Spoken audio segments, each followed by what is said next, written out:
The rise of Uber Eats was once seen as a godsend for restaurants, cafes and fast food outlets.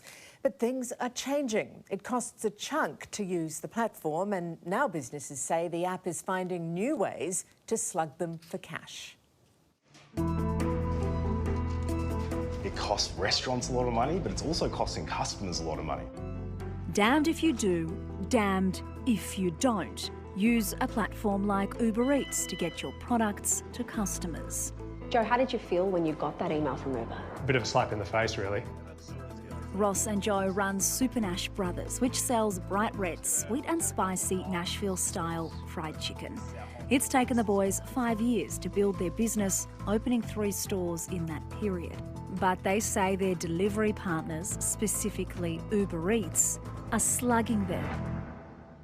So Uber Eats already charge us 33% just to use their platform. About 18 months ago, they introduced ads on the platform, okay? We didn't participate in using those ads to start with, but then we all of a sudden noticed that our visibility and our orders dropped off from what they were previously. Ross and Joe say they experienced a 40% decline in their listing on the app, so they forked out the cash for ads. We've got 3 stores. Their budget recommendation, depending on the store, is anywhere between $71 and $165 per day, on top of their 30% fee. Then came the announcement of 2 new Uber Eats policies: an offer fee charged to shops that promote discounted products on the app, and a merchant success score.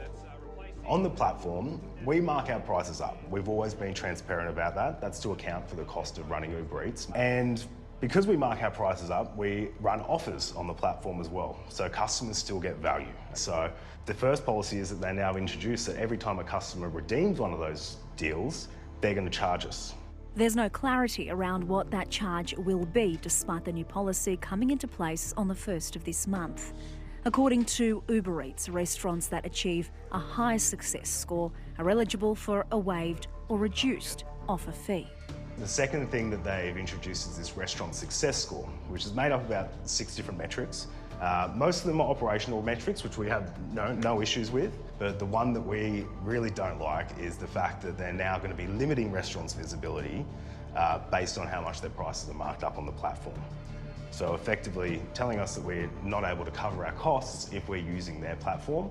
Without raising prices on the app, the boys say they'll lose money on every Uber Eats order, which accounts for 50% of their sales.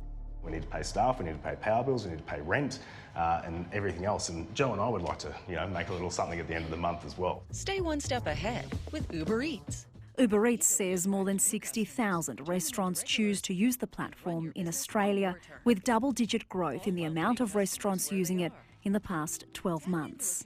I don't think it's a matter of choice. I think they have to be on these platforms, whether it's Uber Eats or any other delivery platform. Customers demand these products to be delivered, so they have to be there.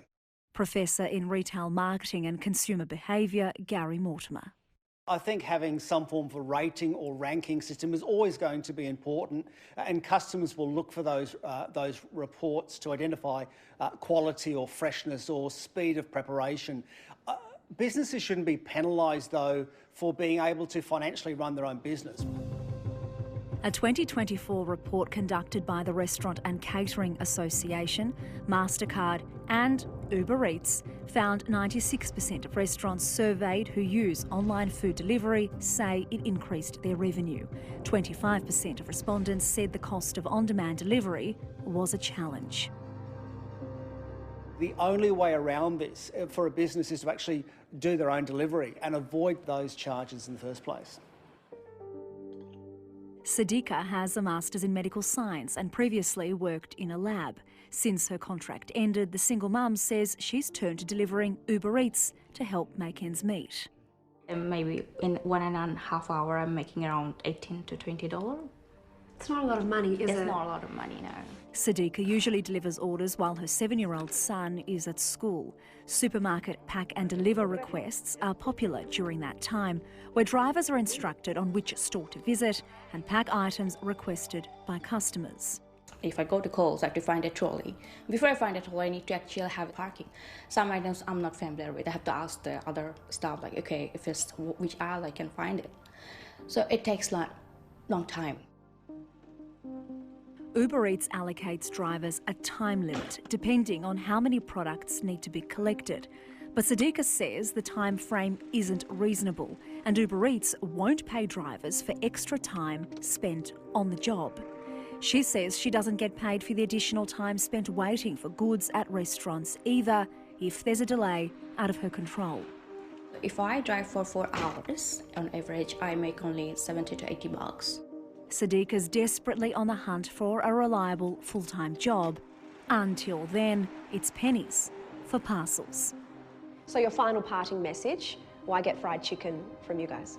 You get the crispiest, best tasting chicken you can when you come in store, so that's why you want to come and see us. That is worth every penny.